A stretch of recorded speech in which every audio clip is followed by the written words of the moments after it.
Hello, everyone. Bill Molyneux here. It's New Year's Eve, 6 o'clock Eastern Standard Time. Lisa's watching the news, and I told her I was going to work on the Confederates a little bit, the Confederate Cavalry. And anyhow, let's do a Bill Basement chit chat session. What do you say? And if you're wondering what's going on down here, um, the Viking Longhouse is way over there with the Sherman tanks drying. It needs to be repainted. The logs have been added to it and still has some work to do. It'll be good enough for what I have planned for it. So here on the workbench, those of you on this New Year's Eve night, um, we're going to touch up these figures a tiny bit and just chit chat. What do you say?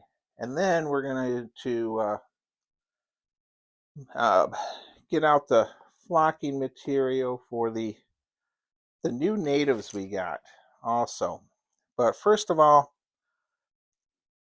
it's really weird. I desperately needed one more Confederate cavalryman, and Jim Shaw had painted this guy up. Thank you, Jim Shaw. You're just an awesome friend. So I um, need my paintbrush, and that's our painting point, so you can see what I'm working on. So this New Year's Eve night, another hour and a half or so, I go up and spend some time with Lisa. She's goofing around upstairs. And anyhow, let's get out some flesh. And because this figure here, I missed its flesh. Now, the plan here was just to paint two Confederate cavalrymen, which is pretty much what I've done. And as you can see, we're there. So these figures are painted by Jim Shaw, the great Jim Shaw, Gettysburg, Pennsylvania. So there they are. These are old Marks figures. And what we're going to do is we're going to glue our figures down. Let's see. So we have 1, 2, 3, which is perfect. So we'll start off with this figure here and put a little bit of glue on his buttocks. And boy, did I put way too much glue.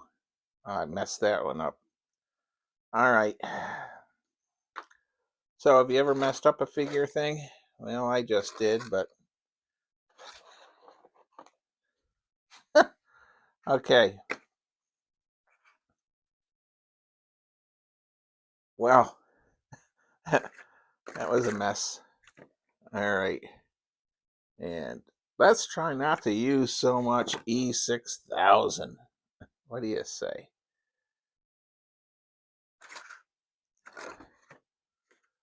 And our Marks figure that Jim Shaw painted for us. Get him seated down here. Best that we can do. Oh, having problems with him. I believe. There.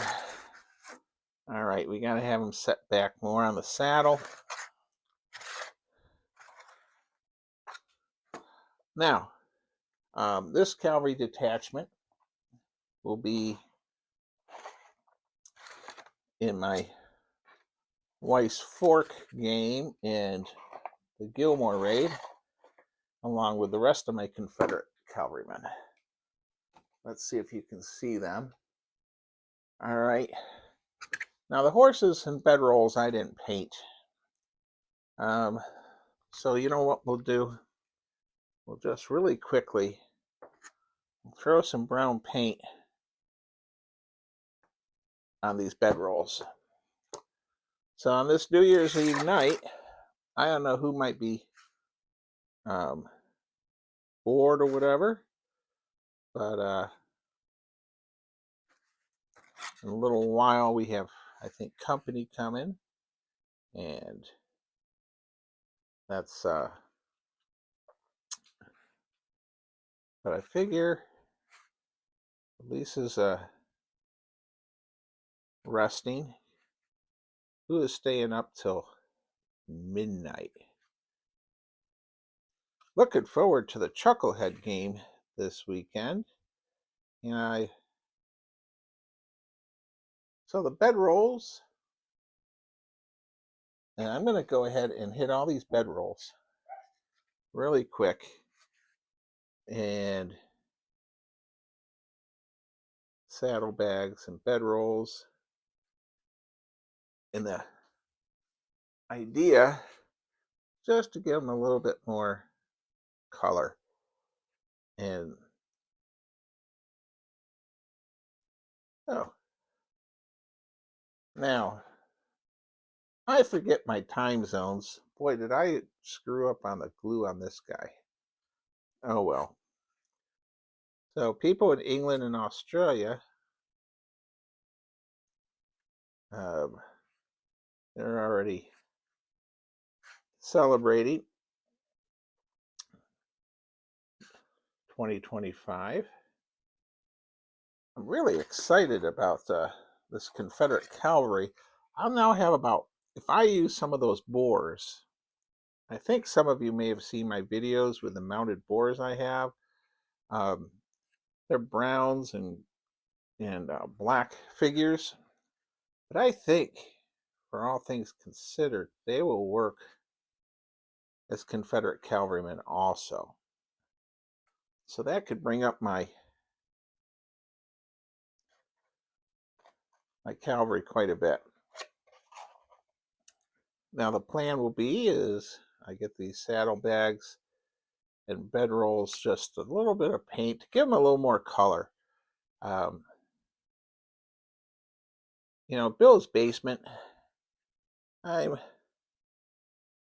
had a really nice compliment from someone. They just said I'm a regular guy.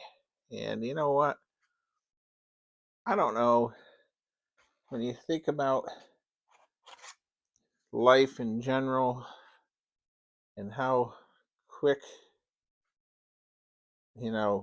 time passes and people pass away, I'm very fortunate to have so many wonderful friends.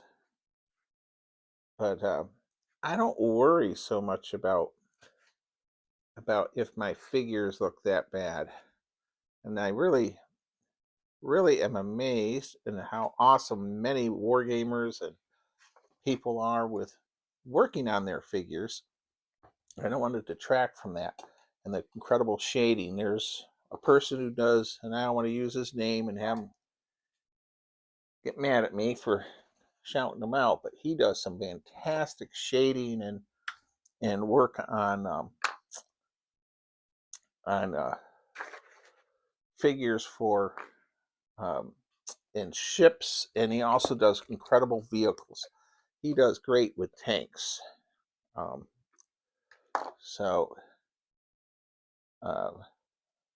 his shading on World War II vehicles. Now I got out a little bit of black, and I'm just hitting. I'm gonna hit this horse's mane with a little black, and we'll do a stocking, and just give them just a tad of color. There we go.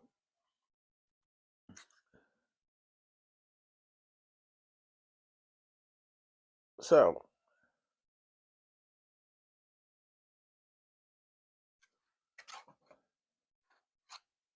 really quite amazing how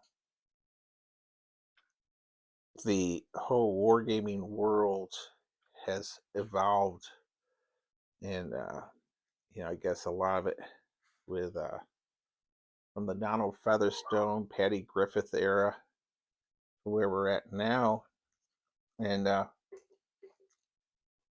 what's available on the market and 3D printed stuff, and just amazing.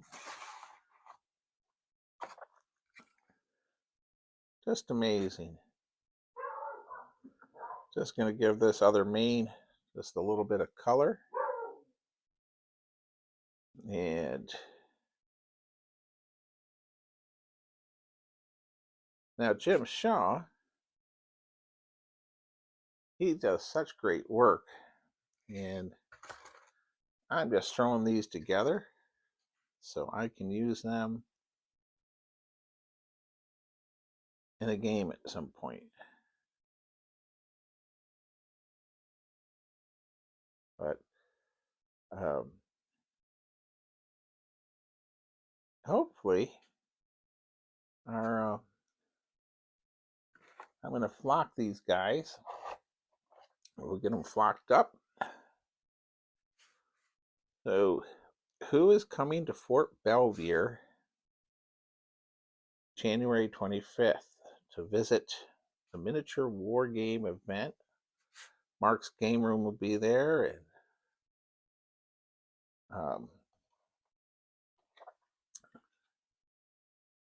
the Chuckleheads will be there.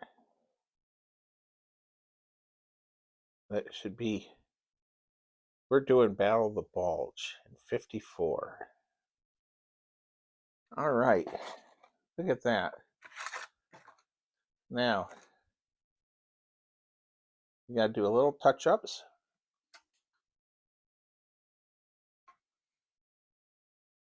But you know what? Cheers for New Year's, by the way.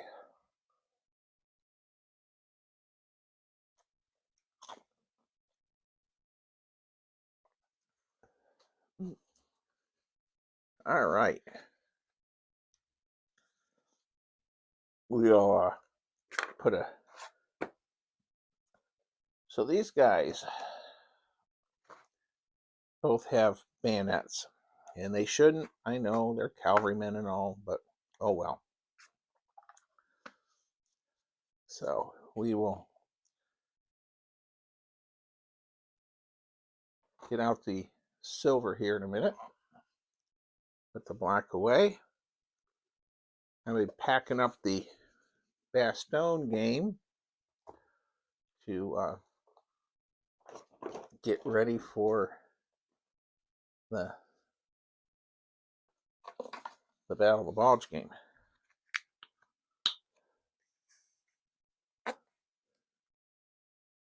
All right.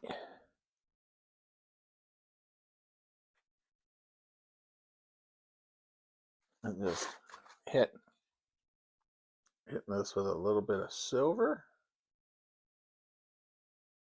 Like that.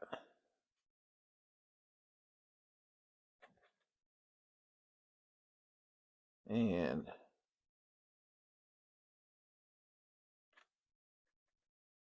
I'm just going to run a tiny bit of silver across that barrel. There we go.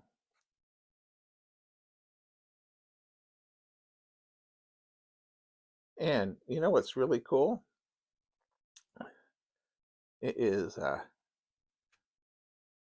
really neat to use old Marx figures, and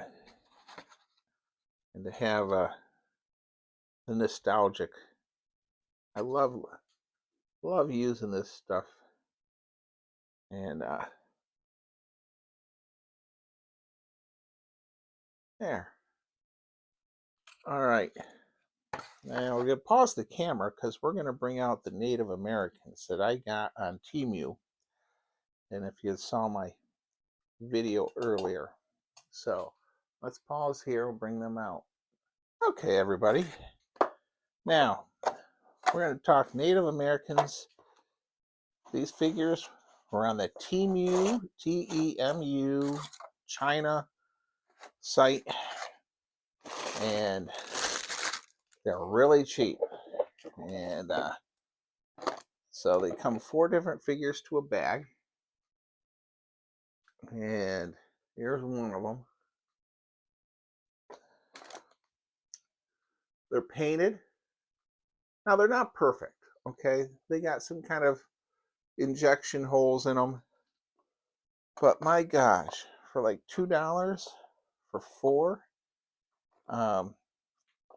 they are a very good deal. So, I have Custer's Last Stand in 54 millimeter for the most part, and I think that's what I'm going to run at Historicon. So, but I just get these out, and so if you are working on your game stuff and or your table or whatever, I'm just keeping you company. I had somebody send me a very nice note that they said, I've had people say I'm sort of like a weird Mr. Rogers and this and that. And I had somebody also tell me that I'm like the Bob fella from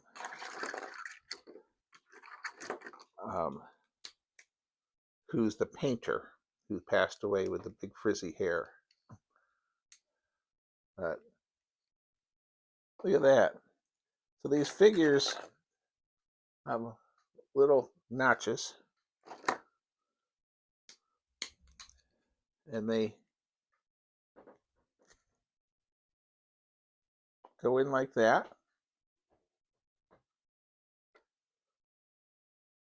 So as we keep clicking these figures in, show you how they go in like that.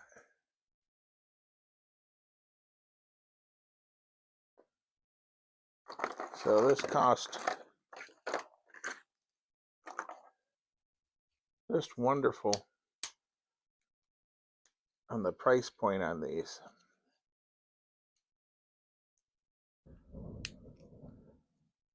Now, if you hear thunder, sounds like we're getting a thunderstorm here in Maryland, USA.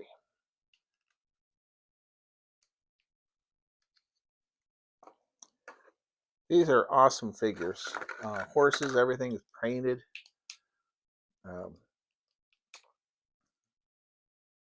Very, very neat. So now we have a broken hoof there. No big deal. You'll hardly notice it when I glue them down. And last but not least, okay, so our natives, they're plain Indians.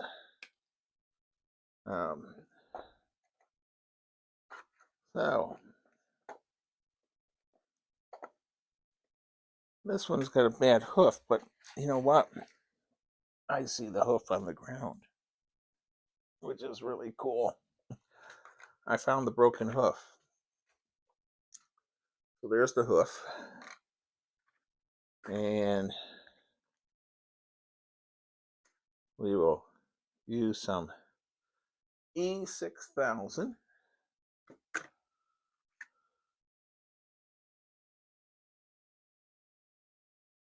And if you're wondering, this is the plastic kind.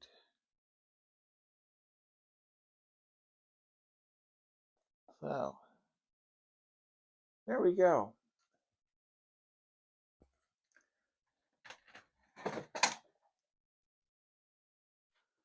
All right.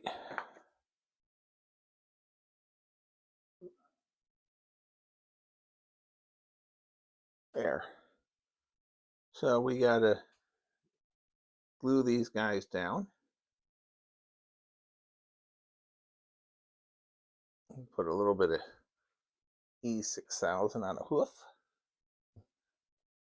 and slap them down. And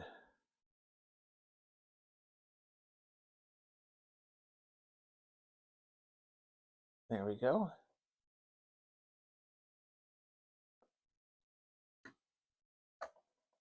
We'll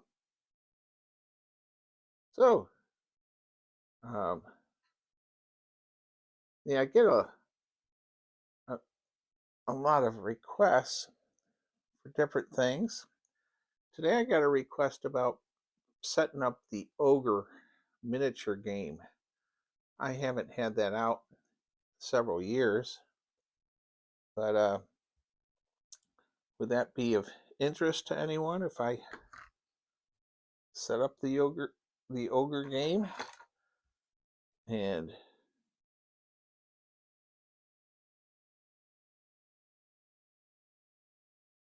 the this is our Indian with the bad hoof.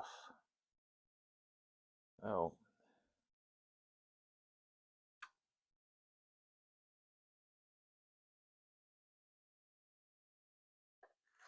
there.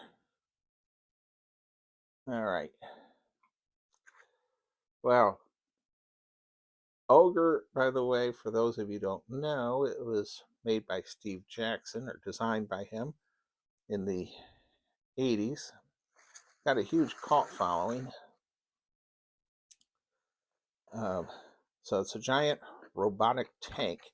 Best way to put it is the Arnold Schwarzenegger Terminator time period would be a good way to think of it. These gigantic robotic tanks, and they're sent out to destroy opposing armies, and they have very high-tech weapons and equipment. And anyhow, I have the super duper giant box of Ogre. I mean, the box is, I bet it weighs 30 or 40 pounds. So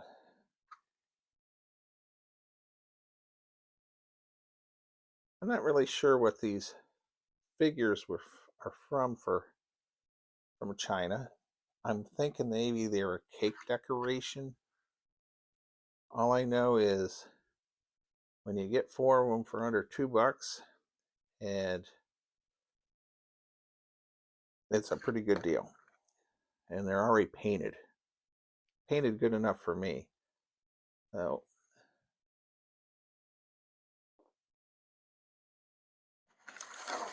all right, look at that. E6000, by the way. There's the silver tube and then the red tube. The silver tube works pretty good for everything I use it for. You need 3 days, 24 hours to let it dry.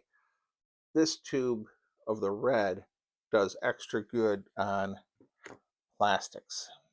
Okay, so now we'll get some of this out of the way, everybody. You know what we would do next? We can't work on our Viking longhouse because the cross beam is drying, but I have picked up sticks to do the long beams coming off the edges. So that's that next project for that part. As far as these guys all need to be locked. That's right. So I can't pick up these Indians because they are drying. However,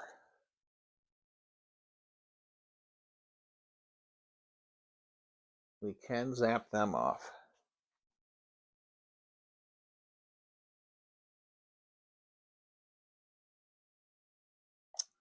let's find our flocking material. We'll shake this up. So we got the green paint out.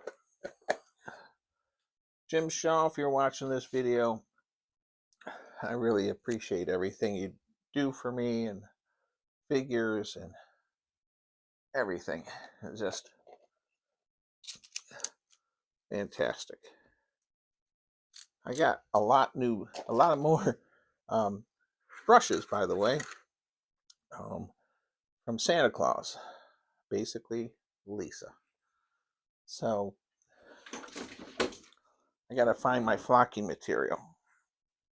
Here it is.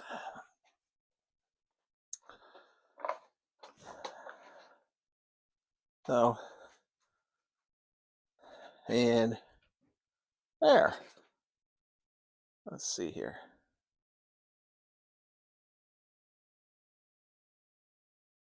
Okay, we're gonna flock this Confederate Cavalry detachment. I don't know what to do with these pendants. Jim painted them in just staggering colors. I don't know if I should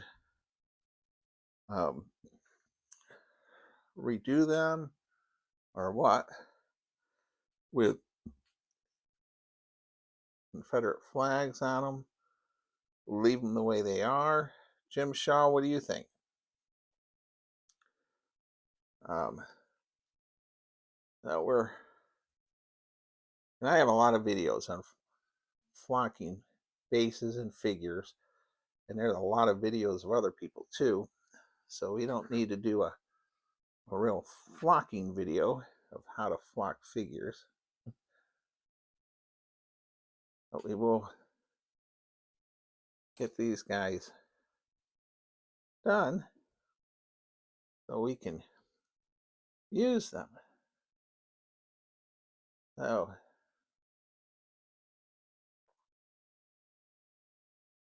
there we go, coming along.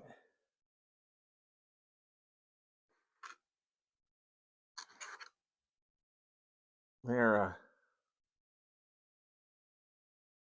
I don't know, the 54 millimeter wargaming. I'm almost wondering if it's starting to get a little bit of a resurgence again.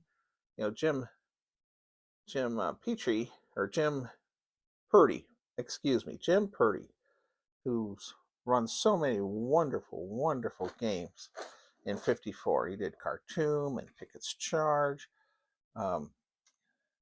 Phenomenal wargamer.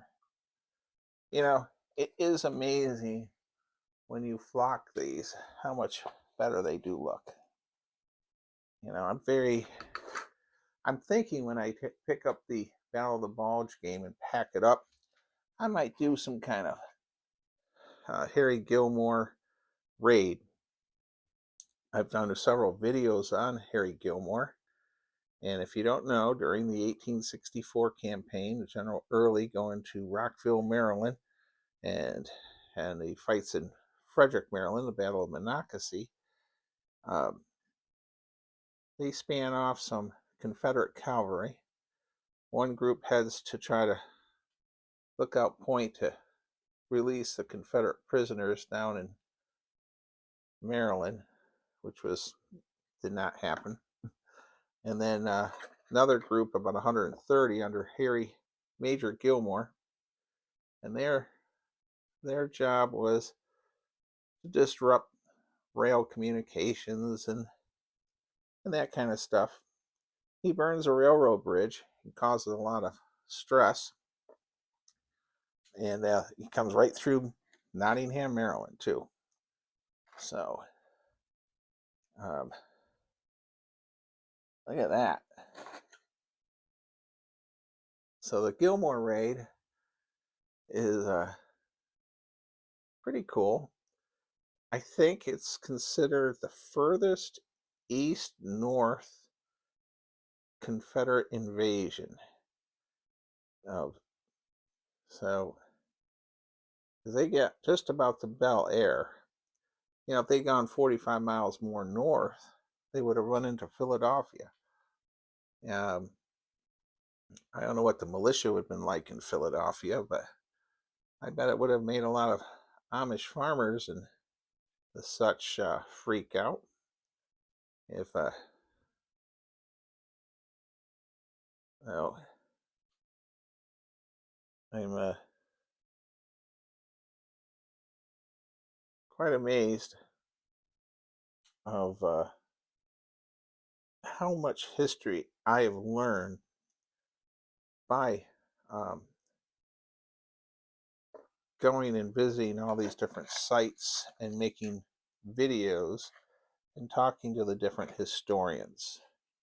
Um, Glenn was the historian who told me all about Major Gilmore's raid, for instance. And he was a very nice fella, very nice historian.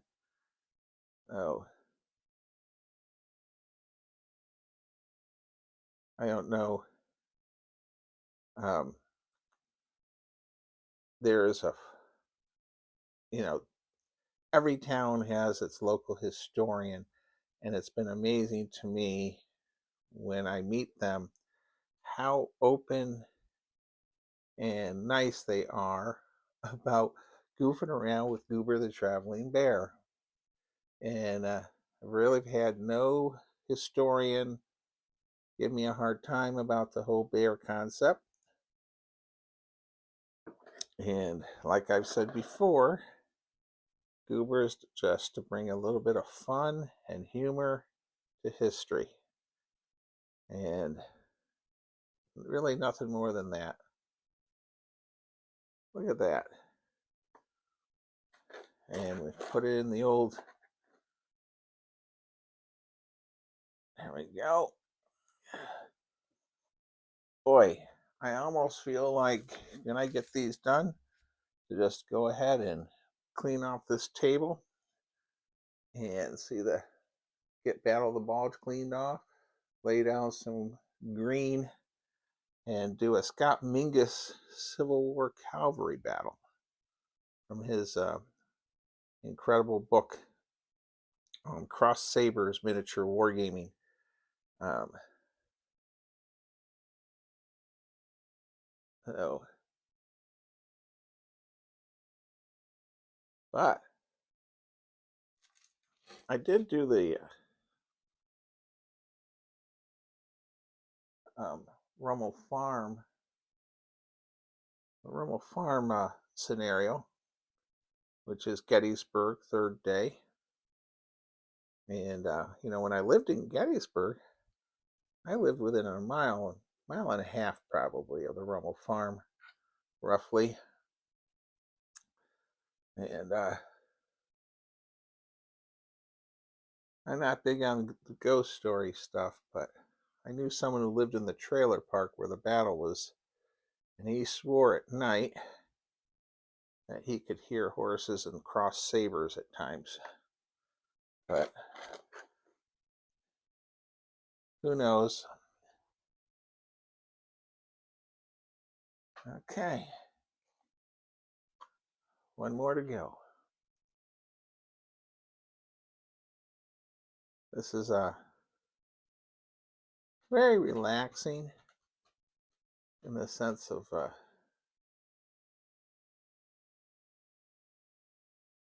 I'm going to finish this base, and I'm going to clean the paintbrush, and I'm going to go up and see if our company has arrived yet for New Year's. My question for all of you: Ronald McDonald, Jim Shaw, Jack Brendel. Jack Brendel, though, I don't think he ever answers anything other than an email. But what should I do about these pendants? Do I just leave them the way they are? Do I throw some flags on them? A million questions. Oh, by the way, if you're in the need of a calendar, this is, we only got another couple weeks and the calendars for Goober are done, but they support my Maryland Veterans Museum with Connie and Nell, and it'd be great if I got a few more sales to help them out. All right, so really messed up on the glue on that one, but it is what it is. And in Bill's world, things don't have to be perfect. And not a bad looking Cavalry unit. So Jim Shaw of Gettysburg, Pennsylvania, thank you. Thank you for working on these for me. Okay, so we're tomorrow. I got to help Lisa do some stuff around the house, and I'm going to be packing up Battle of the Bulge to get it all ready. So the war game table will be cleared off, and then Saturday, the Chuckleheads Miniature Wargaming Group will be doing Wild West in 28 millimeter. And I have an entire set of 28 millimeter Wild West figures, from some I got from my wedding from Buck Surdrew. In fact, let's take a look at them. What do you say? Let's pause the camera and find them. All right. Some of these came from Mick McGoldrick, and some I bought. Some are from Buck Surdrew. Let's get a closer view. Okay. So, got a lot of different gunslingers in here. And really, you can tell some of these I painted because they're not very detailed. Just good enough to get by. And then you can tell the ones my friend Mick painted because they're perfect. All right, so Colonel Handsome, if you watch this video, I'll bring along all my figures, including the women that work in the saloon, and also our marshal and so forth. So look for these. There's the Undertaker. Look for these coming up at the next Chuckleheads game. All right, well, I hope you enjoyed this. Just a goofing around on New Year's before we have company arriving for dinner at 8. Stay safe, be kind, be courteous. Thank you for watching, and don't forget, every video helps to raise money for a history site. Thank you again.